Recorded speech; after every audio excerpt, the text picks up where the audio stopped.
Hey, tailgaters! Ross of the Pigskin Tales podcast here. Feel that summer heat? It's not just the sun, it's the thrill of upcoming college football season, stoking the coals. So get ready for the season. Dive into the history books with Homefield, the premium collegiate apparel brand from Indianapolis. Homefield crafts incredibly comfortable gear designed with iconic vintage nods over 150 colleges. A library of history right on your chest. Homefield is the Indiana Jones of collegiate apparel, uncovering hidden gems from school archives. Unique mascots, logos, and even unforgettable moments frozen in time. Visit homefieldapparel.com and shop the archives. Homefield Apparel, where comfort, nostalgia, and the spirit of college football history unite. Again, that's homefieldapparel.com. We're going to have some fun tonight because the heads of the Paper Football League, Glenn Patrick and Pam Brandt, join us to tell us all about the PFL, Paper Football League, taking paper football to an official new era with new rules, game boards, weighted paper footballs, and more. Coming to a Paper Football League near you. Glenn and Pam are here to tell us all about it, coming up in just a moment. This is the Pigskin Daily History Dispatch, a podcast that covers the anniversaries of American football events throughout history on a day-to-day basis. Your host, Darren Hayes, is podcasting from America's North Shore to bring you the memories of the gridiron, one day at a time. So as we come out of the tunnel of the Sports History Network, let's take the field and go no huddle through the portal of positive gridiron history with pigskindispatch.com. This podcast is part of the Sports History Network, your headquarters for the yesteryear of your favorite sport. You can learn more at sportshistorynetwork.com. Hello, my football friends. This is Darren Hayes of pigskindispatch.com. Welcome once again to the Pig Pen, your portal to positive football history and a portal to everything fun about football. And what could be more fun than on a rainy day when there's maybe just two people, you want to have a little bit of football involvement, playing a game of paper football. You know that old game that you do of folding a piece of football origami, sliding it across a table, trying to score, kicking for points, some of the features of the game of football that we love. Well, what if we tell you we have some folks that took this to a whole new level? They are Glenn Patrick and Pam Brandt, and they join us today to tell us about the Paper Football League. Glenn and Pam, welcome to the Pig Pen. Thank you. Thank you. Why don't you folks take turns and tell us about your football fandom and how you get to the point of starting a league of paper football? I really became a big football fan probably about 10 years ago. And I took on the Green Bay Packers as my team because they have the G, so for Glenn. There you go. So, we have the Bears rivalry around here. I don't understand that because the Vikings seem to be our biggest rival every year. So, but around here, we have the fun of making fun of the Bears players, make fun of Green Bay players. We do it in open jest. And when it came to time, I don't know if you got our the introduction letter, but it basically is my grandchildren were going to be coming up and staying a week. So I wanted to give them an idea of something from my past that would keep them off of their iPads and their phones long enough to get to know each other. And that's when we birthed the PFL. Because they come up from Alabama. So when he does get to see them, sometimes there's a couple of years, 2 or 3 years in between them, between the time they see him. And it's like, they know it's grandpa, but they're also like, I don't really remember. I remember you, but it's been so long. That hesitancy that kids have sometimes when they don't get to see you frequently. So. And their personalities change so often over the years. Yes. So you establish a connection with this game of little bit of paper origami and a flat surface that connects you to them, and they remember Grandpa for that. Oh, yeah. Plus, I get to show them a little bit of what we did in the past, and I found that they enjoyed the game enough to whenever I would come home while they were here, they'd have the football on hand waiting to play. they'd all run to the door to greet him and go, "Are you ready for some football?" There you go. Now, I know, when I was a kid, we played it quite a bit at the lunch table in school. Of course, drive teachers crazy because, poke somebody in the eye or something. You know how that is. You'll put your eye out type of thing from Yes, Christmas yes. Story. So, but one of the things that we always had contention, some 40 years ago when I used to play it is, what size the football should be. Do you have like a standard size? We do. Okay. We Why don't do. you tell us about it? We actually have an official weight for our paper football.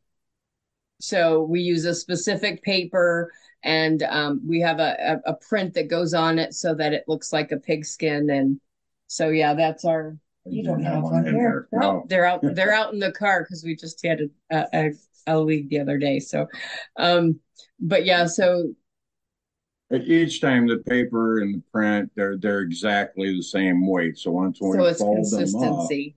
each one of the balls weigh the exact same official weight.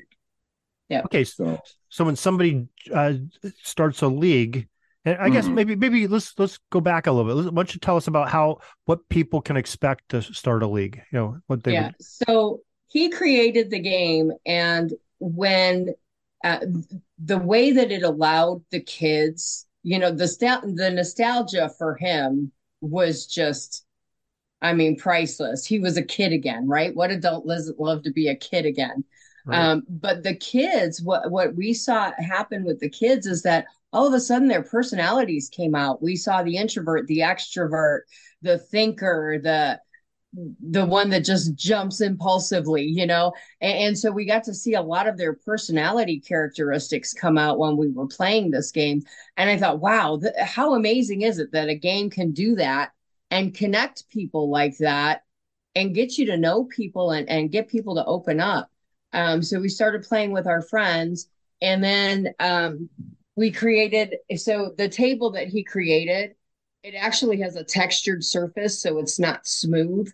So when you go to when you go to do the field goal and the extra point, and you go to flick it, you can actually lean the football back a little bit to get that arc, as opposed to having it slide out from under you like we got used to doing at the cafeteria table, right? Right.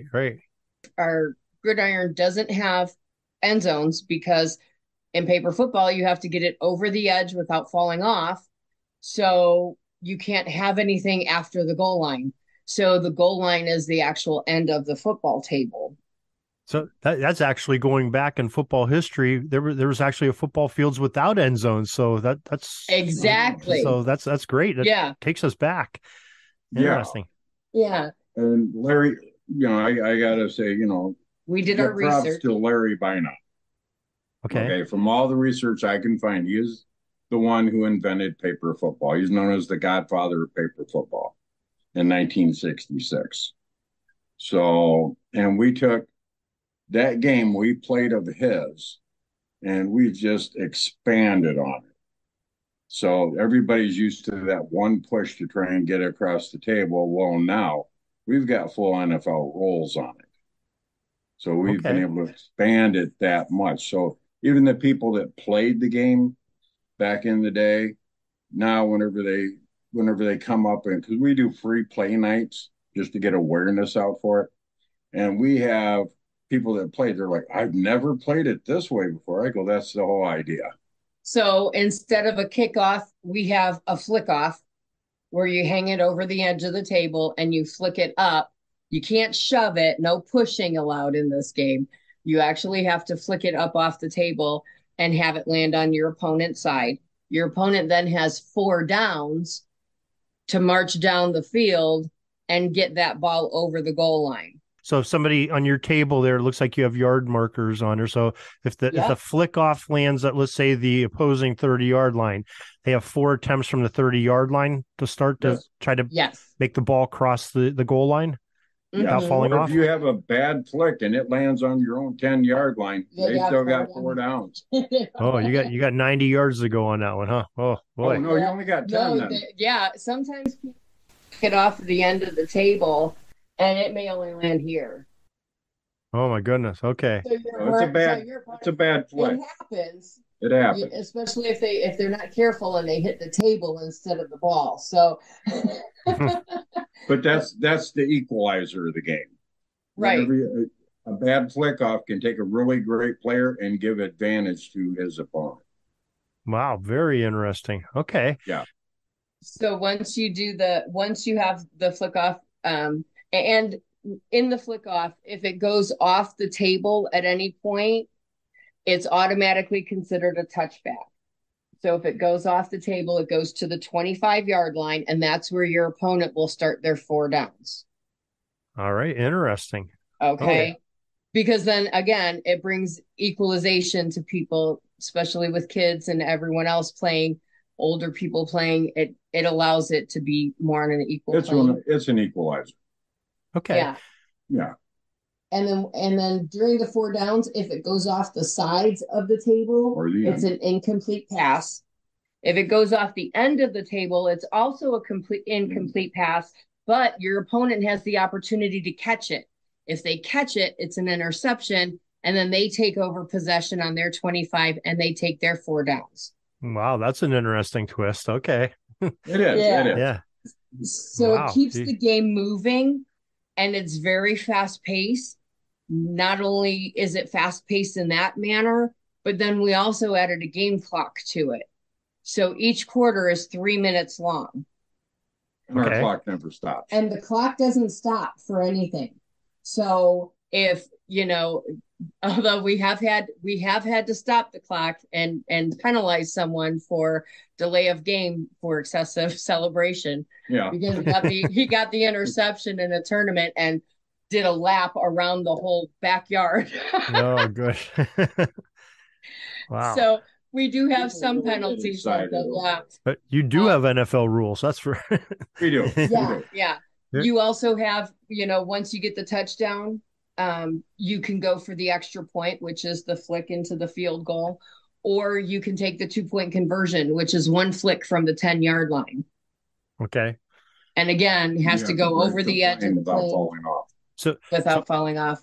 Okay, so speaking about the goalposts, I see. I'm seeing video. Our listeners are only hearing us. You have little, it looks like plastic goalposts that are probably. Nope. They're metal. They're metal. Oh, they're metal. Okay, so what's the distance between the uprights on those? 7 1/4 inches. Okay, so back in the day, at the lunch table, you had your sort of put your fingers together with your thumbs up, and that was the goalpost. We do it like this, and that's what I measured it off. Okay, so that's off your thumbs together. Okay, gotcha. Oh yeah, gotcha. Yeah. All right, that's very cool. Now, I guess another maybe this is something that you guys have addressed. I know my friends, and you're talking about the kicking it for points. People would put it on the triangle. It's an isosceles triangle when the paper it's folded, two equal sides, and one's the hypotenuse being a little bit longer. Yes. Now, most people would take and put you'd be kicking from the long side of the triangle. Mm-hmm. So what I did is I would put the short side point down with the sort of the face of the football facing the goalpost, and I would kick it that way. So I had less football up in the air, and I would kick that. Now, is that a legal kick that I did, or is that? Well, I've been trying to. Originally, there was just the one on the one corner, the point going toward the field goal, and then you kick on the long flat. But there's different kicking styles or flicking styles for different players. So what I've done is we've amended the rule to however they kick, whether you're wearing a shoe or you're the barefoot kicker, it's your style. So Okay. I allow them to So you can decide what is the best way for them. Some people flick it this way. Yes. Some people flick it this way. that last one's the way that I always did it, and it drove my friends crazy. They say, "Hey, you can't do it that way." I'm like, I felt I had more control over the football that way because I had less football up and off the table, but that was my own preference. Our rule of thumb and the ruling on that is that at least one corner has to be on the table surface. Okay, so you couldn't do it on a flat side if somebody chose to do that. Well, you'd still have a corner on the table. Oh, okay. Okay, so you could. I don't know what the So, advantage would be to that, but it's so yeah, Yeah. No, I decided from watching all the different players that we have and their different kicking styles, yeah, I don't want to handicap somebody because that's the style of that they're able to do. I don't want to make them learn a whole different way. So however they kick, they flick yeah. for the field goal. very We interesting. also have Yeah. we also have the added benefit of the field goal. So if on your fourth down, you're down towards the end of the goal and you don't think you're going to get the touchdown in one click, 30-yard line. you have to be past your opponent's 30-yard line or at it. And then you have the option for a field goal. We mark the line of scrimmage and then you go for the field goal. If you make it, you get the points awarded and take flick off. Or the ball goes back to your line of scrimmage and the other player starts their four downs. All right. So you get the field goal aspect of it too. And we had done a tournament for an athletic department, and local high school here. And the one guy, that's all he'd get it down past 30 and then take his field goal. But he scored every time, so he had the kick, he had the right flick. They learned how to play goal. them odds to get more scoring points. 72 years old and got second place in the tournament. So Wow. Okay, so 72 years old. So what's sort of the average range of people that are playing? You have 72 years old at the high end, I assume. yeah. Our biggest target graphic right now is from 23 to 54. Okay, so that's your average of That's the main people the main. coming Okay. in to play. And you got some older, you got some younger outside of that. Yes. Right. Yes. Yeah. We have a lot more older people than younger people outside of that realm, but yeah. Well, I think you probably alluded to it earlier. The video game generation, they're not used to hands-on activities like right. is that we did. You can't Yeah. play outside. You find games inside that you can do Exactly. with something moving. I've had people ask me, well, can we make this into an app? And I'm like, no. This is a physical game you play. An app is not, it defeats the whole purpose of the game. Right. Now, is there any way that somebody like, okay, you folks are from the Midwest, I'm from Western Pennsylvania. So we're, if we wanted to play a game, is there a way to play it online where you could have like a camera on a table and do something like that? Is that something in the works? What we do right now, we're just locally here in Indiana. Okay. We actually had to stop for about a year because our attorneys made us, because we were going for our patent. Now that's been filed and taken care of and everything is good again. We finally have been allowed to go back out and start sharing our game with everyone. And so our goal is, we're setting up our business model here locally. And then our goal is to actually set it up as a franchise to different cities. Franchise or partnership. Yeah. Okay. So people that would, if they would want to run a league and everything, they would get the tables and all the supplies from us and they would run it our way. You can start at one location or you can get 5 or 6 different locations. Then you can have inner city tournaments. And then we will be also going around having national tournaments in different states and locations for the great playoffs and Super Bowl at the end within a year. So that's going to start next year. We're just getting word out right now and getting people familiar with how to play because it's so different. Well, what I need to do is I need to find at least one person in every city that wants to take on running a league. Gotcha. That way I can't be everywhere every week.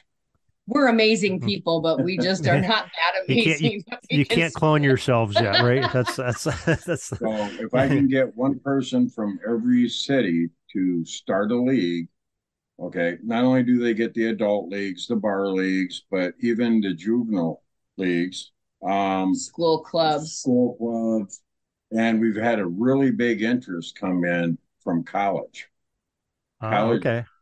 college kids are wanting to take it to their college next fall and start clubs, and start the collegiate football club. leagues. Wow, that's pretty cool. Now, is there like a home edition? Like if somebody wanted to buy it for their home and just have family game night and yes, we're working on getting production up on that right now. okay. Yep. Yeah, we're in the process of setting up mass production. We're hoping to have production and have products for sale by the end of this year. Because I'm sure that could spawn things if you're playing it at home with the family and everything, and your brothers and sisters when you go off to college or you become an adult and say, hey, I want to play that, at my local drinking hole or college or wherever the leagues are. We've been compared to cornhole and beer pong as the new cornhole. This is the new cornhole. But what we like about it is that here at PFL, everyone can be a flicking athlete. I like that motto. It's you gotta be careful the way you say that, but that's we always get a good response. Yeah, I'll bet. Now, I'm glad you said beer pong because I was sitting there thinking when you said that people wanted to take it to college. It's been a few years since I've been in college, but I know what my friends in college and I probably would have done. It would have been, you score a touchdown, you take a drink or something like that. I'm sure there's probably gonna be some variations of that, and you guys are probably all right with that. What you don't know is not going to hurt you. Right. Yeah. We're sure there will be. When we set up these college leagues, the collegiate league, we're going to try and get them to where they're very serious about the collegiate league. Yeah. It's a very highly competitive game, believe it or not. With that time frame, even though it's 3 minutes per quarter, 12 minutes a game. And when as that clock is ticking and people are flicking their first down, second down, third down, fourth down, it goes so fast that it gives the bars and it gives everyone else an opportunity to have you not drink for 12 minutes. Right. So okay, how many with 3-minute quarters, how many is that enough time for each person to get a possession in, or is it go beyond that? What's sort of your average on that? Oh yeah, quite a few. Now when I play, I'm considered one of the pro players. That means you make over 70. I make over 70 plus points per game. Wow. Okay. And I get mad if I don't get it. Yes, he does. But on average, when somebody first starting out playing the game, their scores are more like around 24. And then as they play a little bit, then they're in the 40s. And then the more they play, the better off they get. And the faster they get. And the more we've had people, we do these free play nights where we go to locations and set up and offer people the opportunity to play the game against their friends and family and stuff so that we can share with them how to play it and we referee the games. And so while we're doing that, it's so funny because they'll start playing and we go to these places and one guy was like, I want to play. And the guy that was with him, he's like, no, I got my keys in my hand. I'm ready to go home. Let's just go. And I'm like, how about if we meet somewhere in the middle? You can just play one quarter. It's 3 minutes long. That's it. And then you guys can be on your way and then you'll both be happy. And they were like, okay, I'll do it.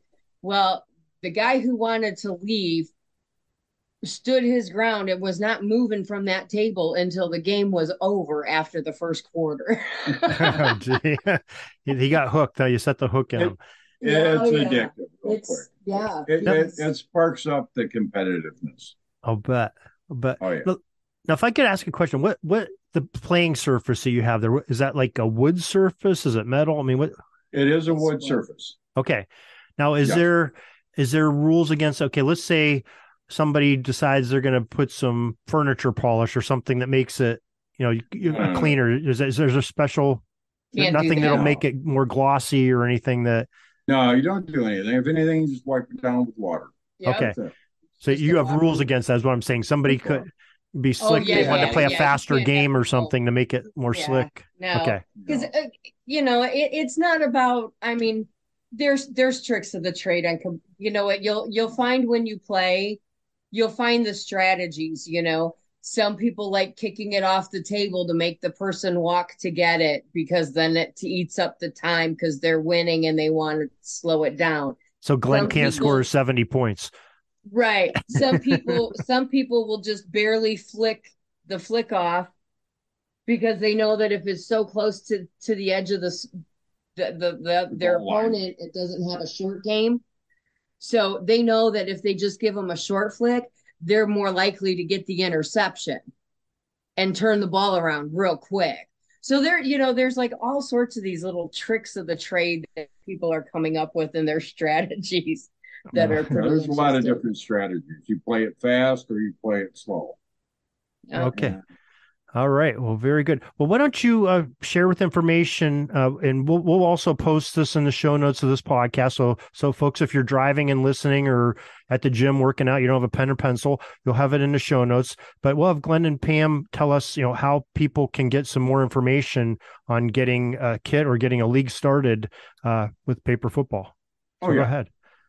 They can contact us on Facebook with our Facebook group. We just have a Facebook group called Paper Football League, and you'll see the big PFL triangle on the top there, on the header of it. It's a big purple paper football with PFL. Well, it looks purple, but it's actually brown and brown. Okay, it looks purple. Okay, the pigskin texture. Yeah, a pigskin texture. Okay, it looks purple on my screen. I'm sorry.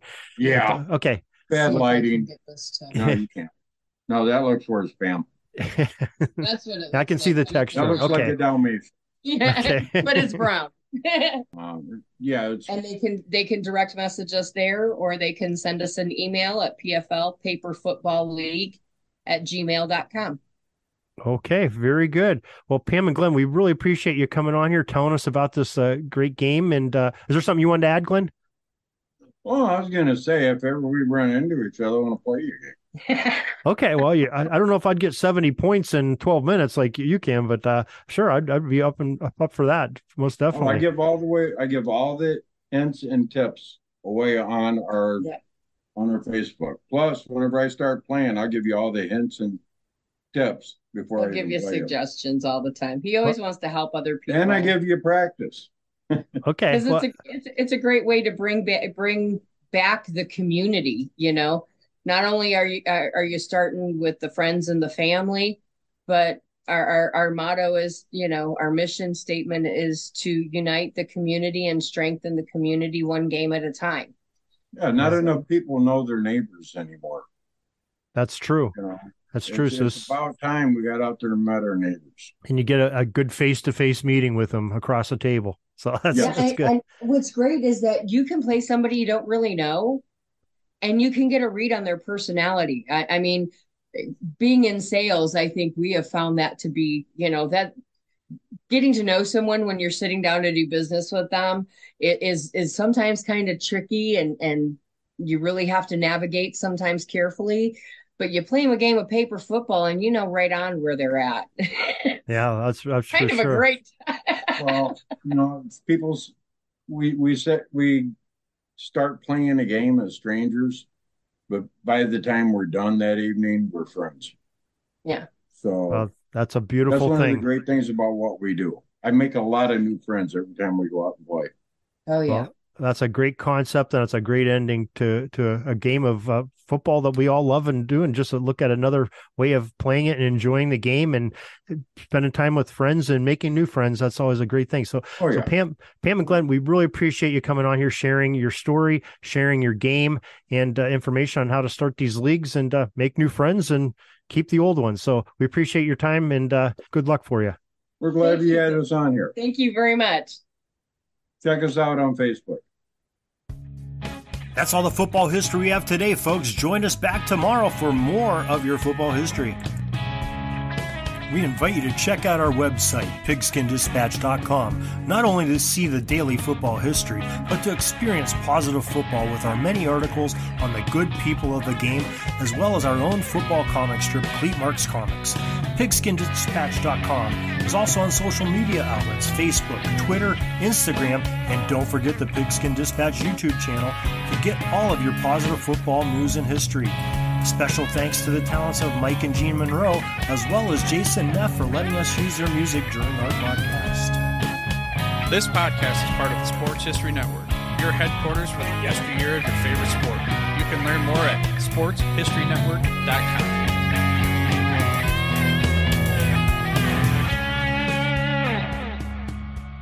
Hey there, sports history fan. This is Arnie Chapman, a.k.a. the Football History Dude, and I wanted to thank you for stopping by to listen to another episode here on the Sports History Network.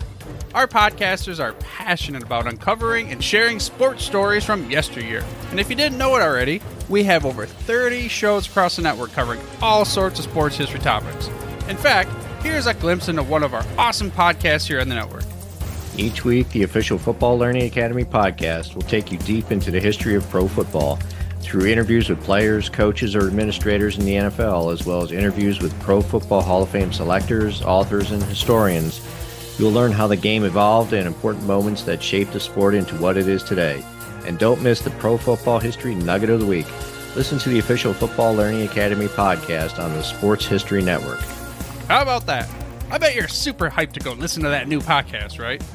Well, to learn about this show and all the other podcasts on the network, head over to sportshistorynetwork.com/podcast. Again, that's sportshistorynetwork.com/podcast.